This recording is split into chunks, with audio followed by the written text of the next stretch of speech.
Hey, Brenda. I passed by your house earlier, but the light was not on yet. Aren't you home yet?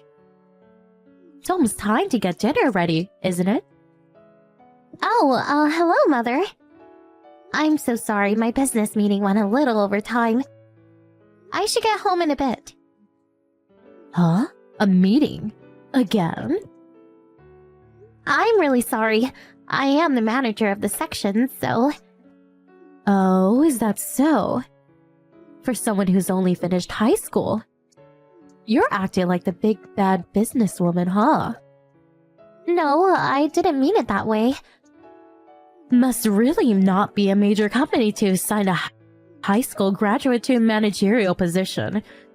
That's another reason why you became a housewife that can't even cook. Not to worry, I prepared dinner before I left this morning. Prepared? This morning? So you're serving my Brad pre-prepared dinner? Not fresh?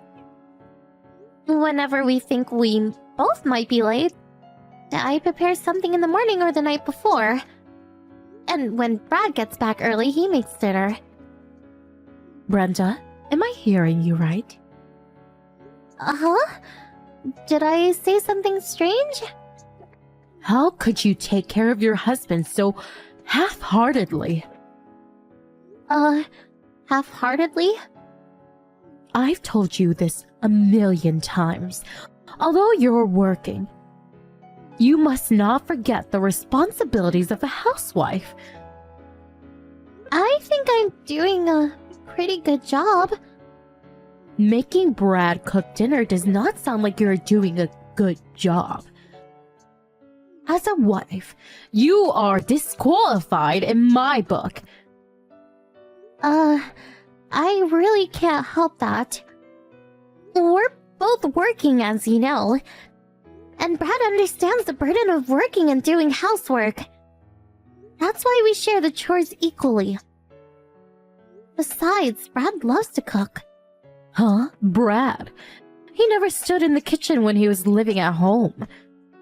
Well, apparently when he started living alone, he also started cooking and now enjoys it.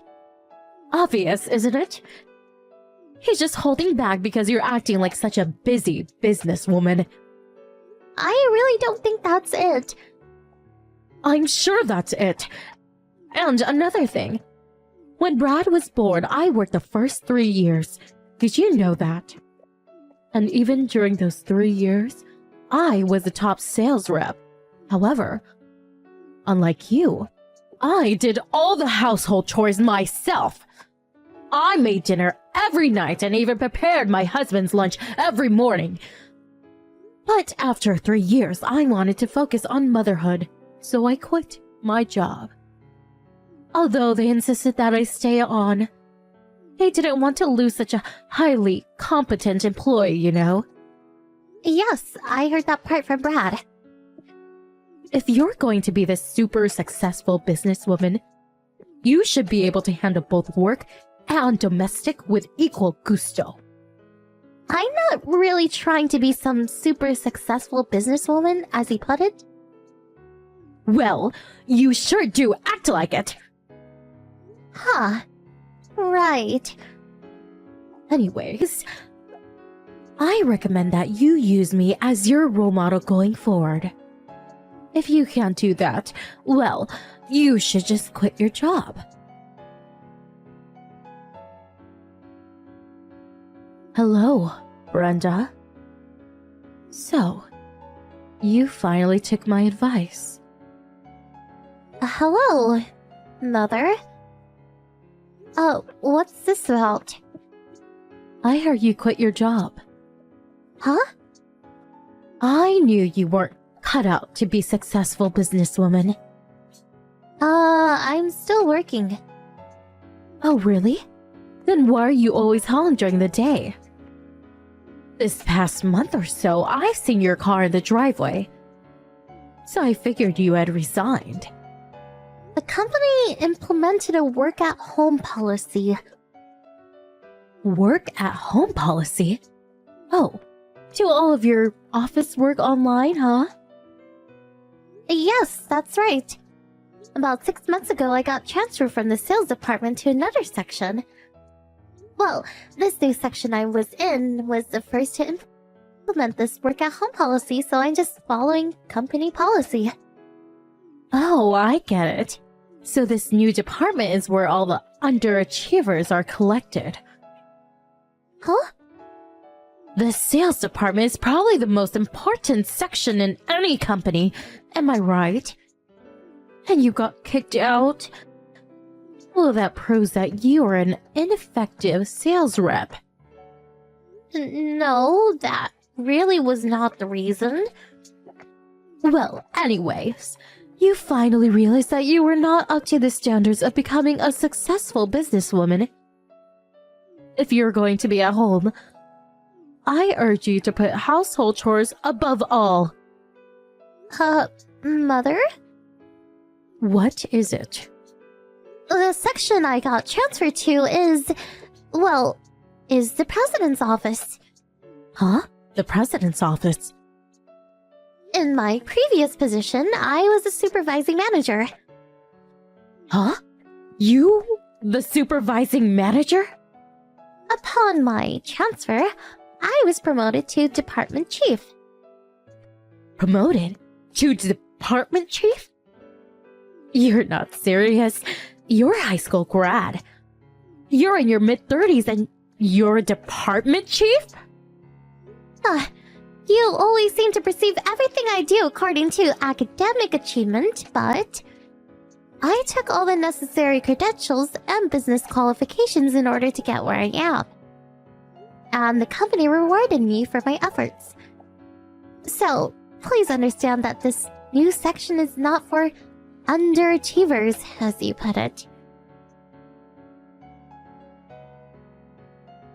Hey, Mom! You came into my office at home, didn't you? My laptop. Where is it? Relax, what's the rush? Relax? Are you serious? And how did you get into the house? Please, where is the evidence that I came into the house? My colleagues from work saw you on our online video meeting app. Huh? Online video meeting? The sound was off, so you probably didn't notice. I was just in a meeting on my desktop PC. I stepped out to get lunch for about 20 minutes. My colleague saw you came into the room and take the laptop from my desk. Huh? You probably made an extra key somehow. Am I right? Anyways, please bring that laptop back. It's got important files in it. I have no idea what you're talking about. Didn't I just say there were plenty of witnesses? I need it back right away. What are you so worked up about? It's just a little old laptop PC. That's why you're so delusional about being such a big bad career woman. In order to break the delusion of grandeur that you seem to possess, I took it upon myself to teach you a lesson. Well, that first step was to take possession of your laptop. You're the one that's delusional! Please, just give it back! I don't have time for this! Yes, well, I don't mind giving it back, but not sure if it's of any use now. Not any use? What do you mean? I took a hammer to it. The screen and keyboard. Well, there is no screen or keyboard. What the hell did you do? I had to do it. If I didn't smash it until it was useless, well, I couldn't cure you of your self-important arrogance. That laptop is not mine! It's company property! Huh?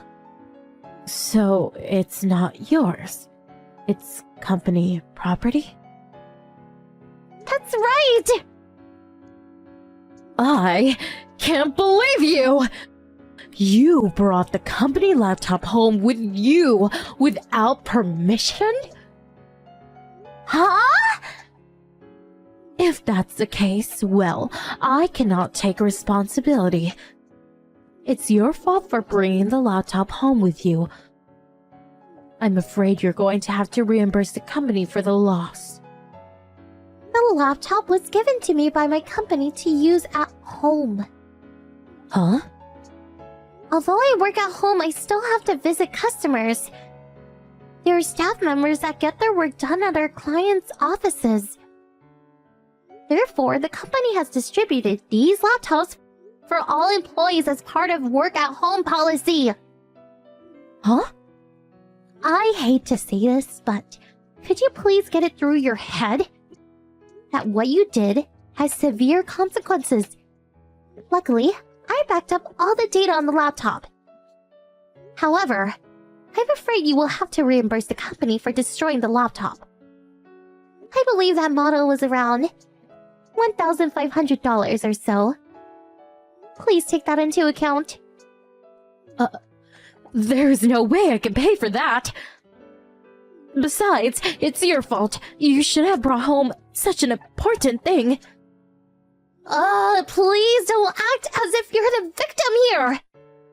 All I'm saying to do is educate you on your delusional arrogance.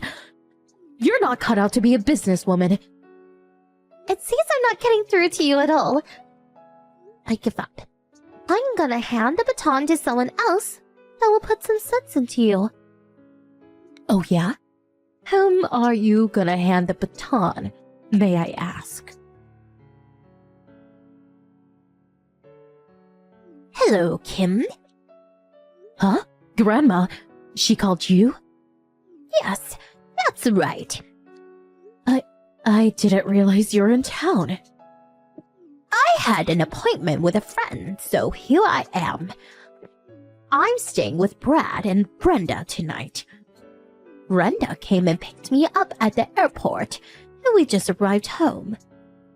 So, what's all this about a laptop? Yes, well, you know. Kim. In recent years, the business scene has changed drastically. Business is done differently than when you were working. These days, both parents having careers has become the norm. Things have changed since we were in the workforce. We're living in the 21st century now. It's a completely different world from the ones we grew up in. If you have no intention of comprehending and accepting these changes, I suggest you keep your mouth shut. So, you're saying you understand her? Did you forget that before I retired, I was an executive at a firm? I think I still have the ability and the common sense to accept drastic changes in society and how best to incorporate them into the current business environment. Not being disrespectful or anything, but I think I'm quite aware of that myself. Oh, isn't that right? I was just concerned for her. Her delusions about being some kind of genius businesswoman.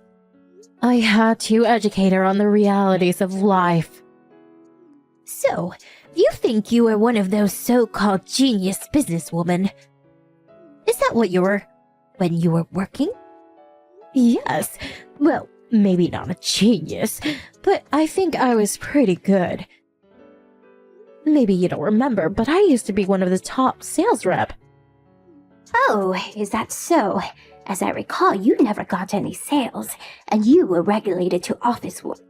But turns out you weren't even able to handle the phone calls competently. The only thing you were good at was making coffee for everyone and using the copy machine. All other difficult chores you force the younger co-workers. Does not sound like a top sales rep to me, much less a businesswoman. Even when you were working and after you quit, all your meals were just frozen foods, and you just threw into the microwave or just something from the supermarket deli. Even now, you can't make a proper meal from scratch. I'm completely aware of all of that. But why do you know that? Do you remember a girl named Catherine? She worked under you back then. Catherine? Yes, this Catherine. Well, she's a daughter of one of my best friends. Huh? I think it was about a year ago. We were talking about old times and Kathy happened to mention that you and she worked together years ago. She was just a junior staff member back then. Well, while we were talking, she became extremely agitated just recalling those days. Apparently, she had pent up all those memories over the years, and all the animosity toward you flowed out as if a dam had burst. No, you can't be serious. I really didn't want to believe it. Huh? I hear from Brad you and your husband are still serving frozen foods or cheap ready-made meals. My husband? And Brad? I suppose you were trying to hide it, but they knew. They didn't say anything knowing you'd probably be furious. With your obsessive pride and all. In other words, you weren't fooling them one bit. You're not serious. If you're going to be proud of your so-called achievements, the least you could have done is to get some sort of qualification like Brenda has done over the years. How could you? Well, maybe it's our fault for letting you go on like this for years. But I think you went a little too far with this laptop fiasco, causing such a burden on her company. But, please, grandmother. Anyway, I'm headed over there right now. We need to talk about me moving in with you. Huh? Move in? My grandmother eventually moved in with my mother-in-law, and she kept a close eye on her. My grandmother is kind of cool. She loves high-tech stuff, and she always fiddles with her smartphone. Makes pretty good use of it, even at her age. On the other hand, my mother-in-law has an inferiority complex towards Grandma. Apparently, she didn't like that I was turning out to be just like her as I advanced my career. After the line conversation, she headed straight over to my mother-in-law's house and... all her harassment toward me came to light, and it was decided that she would live with her son for the foreseeable future. After a month or so, she moved in. I hear she got a part-time job to reimburse me for the damaged laptop. She hasn't worked in a while, so I hear she's having a hell of a time. And on top of that, when she gets home, she has to deal with my super grandma.